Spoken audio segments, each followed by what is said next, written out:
I'm Tayo Ajayi. I want to start a project titled HIVE. The name of my project is HIVE Initiative, targeted at street children. I have 15 minutes to speak, so I'll try not to waste your time. At the end of this, I would like to know from you if this project is worth doing or not. To begin with, I want to tell you a story. On June 26, 2008, 5 young men from the streets met together to go on a journey. 3 Nigerians and 2 Liberians. They wanted to go to Europe by stowing away on the ship, getting into the ship illegally. Fortunately for them, the ship's crew got to get aware of their presence, and they made their way back to land. They had to go back. They could not make the trip. I was one of those young men of the day. On our way back to land, we were accosted by the Marine Police on the way, and then we were arrested, taken to their base. They flogged us very well. Then they asked the boatsman to go and loose the engine. They wanted to seize the engine, so I volunteered to join him, and we went together. But instead of loosening the engine and being as instructed, we started the engine and made to escape. They came after us, they radioed in the patrol boat, they pursued us. When we got to the next island, the boat guy jumped into the water. I was not an avid swimmer then, but then I jumped after him and made for shore. When we got on land, being a local, he found his way and then he escaped. I was not very conversant with the village, but then I found a small crevice in the wall and I crawled in. I lied down there. I was shivering, I was scared. Then I heard the sound. It was really funny. What is this? I realized it was a pig. I was lying down in a pigsty, lying down in the dirt with pigs.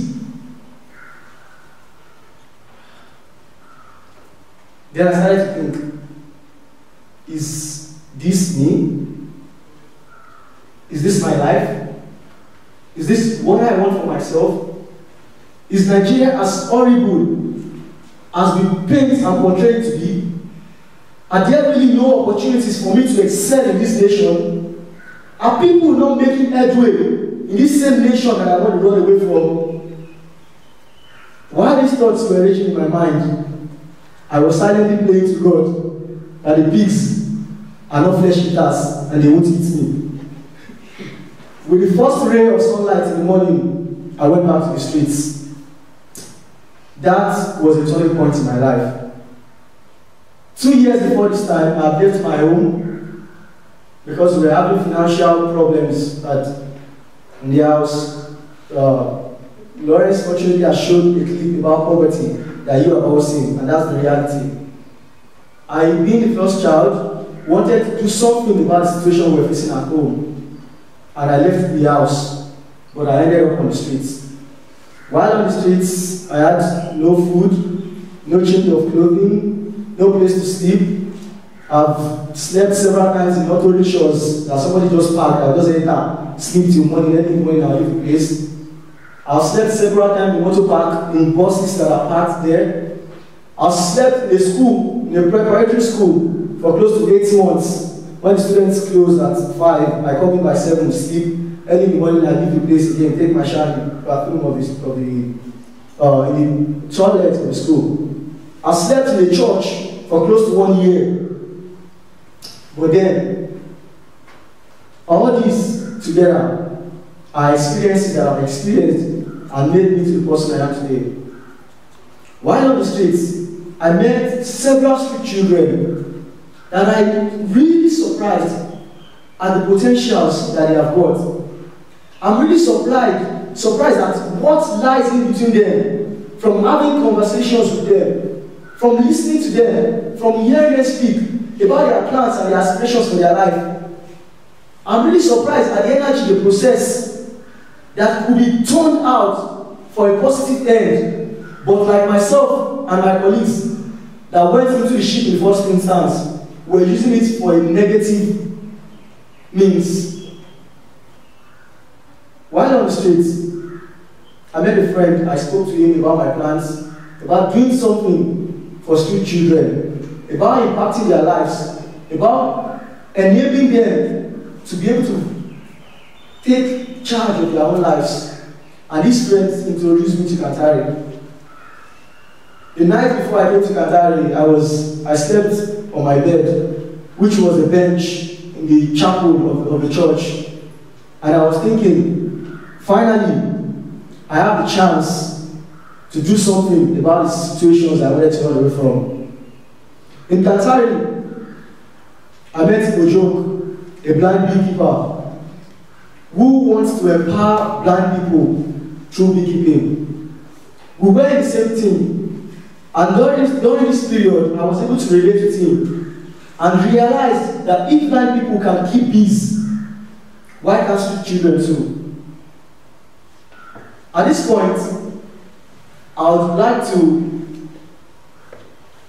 give you some similarities that I found out in my research between street children on one hand and beekeeping on the other hand. Bees, as we all know, are social insects. They work in teams, they move in groups. Street children are the same too. They work in groups, they move in groups too. Bees produce honey. I tell you, the life of a street child can produce positives if well channeled. Bees are aggressive. They sting. Street children are aggressive. If you step on them, they will sting you bad. Bees, on one hand, are very important for the continual existence of our race on this planet through pollination of wildflowers. So, I want to take these bees that are important to us and are going extinct, and street children, on the other hand, that are being marginalized without a chance to make it in our society today. Bring these two concepts together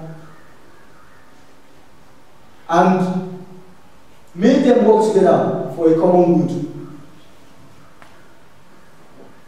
HIVE Initiative will take these kids from the street, bring them to our training center, where we will provide their basic needs and their medical needs. This is from the first week to 1 year of the duration of the program. At this stage, we term them eggs. The second stage is from the second week for the next 3 months, where we term them as larvae. At this stage, we provide them with non-formal education, which is some sort of literacy skill, giving them literacy skills that will enable them to be able to communicate in this modern day world. They will be taught effective communication and presentation skills as well. So when they eventually graduate, they will be able to communicate with a larger audience and be able to make their own enterprises work. The third stage of this is the pupa stage. During this stage, it runs from the 3rd month of their arrival to the end of the program. During this stage, we empower them with farming and beekeeping skills. In beekeeping, there are several processes that are involved: planting, animal husbandry, beekeeping, bee harvesting, cultivation, packaging of the eventual raw material, design of materials. So in all these processes, there's a possibility to train each child based on their characteristics, based on their abilities, based on the traits that they already possess. In other words, we are not just giving to them what we feel they should do, but we are assessing the qualities that they have already and building on this and creating a path for them to be able to sustain themselves in the near future economically. The fourth process is the adult stage, where these bees are grown, who have been bred in the hive that we will create. And here, we will empower them with business skills that will stand them out when they start really starting their own businesses. We are very, very much aware that not everyone has what it takes to be an entrepreneur. But at this stage, they would have been empowered to become employable. They would have been given skills that would make them be able to fend for themselves. The ones who are ready and are willing to set up their own enterprises will make to go for internships to study more about the intricate world of business. And the fifth stage is the time to pollinate. Because as you all know, when bees from the egg, the pupa, the larva, and the adult stage grow in the hive, they go out into the world to pollinate and change the world. At this stage, our kids will go out into the world to set up their own enterprises, become employable, and become role models, even for children that are out there, both on the streets and off the streets. To enable me do this, because I have no prior knowledge of beekeeping, I've decided that my compulsory 6-week internship, I'll spend it in a beekeeping organization so as to learn more about beekeeping. Secondly, to enable us get more facts, as soon as I get back home, I'll conduct a lead study with volunteers to get what the kids want and what we can do to them. And at the end of the day, I've done this study. I'm able to identify 2 first participants that I will train in beekeeping, and with these 2 people, and along with myself, we will start HIVE Initiative. We intend to bring out 25 children to start up with. And in the process of 1 year, at the end of 1 year, these children will graduate and go on to be independent, self-reliant, be reintegrated back into the community as positive elements of the society. This, I believe, is doable with your support. Thank you very much.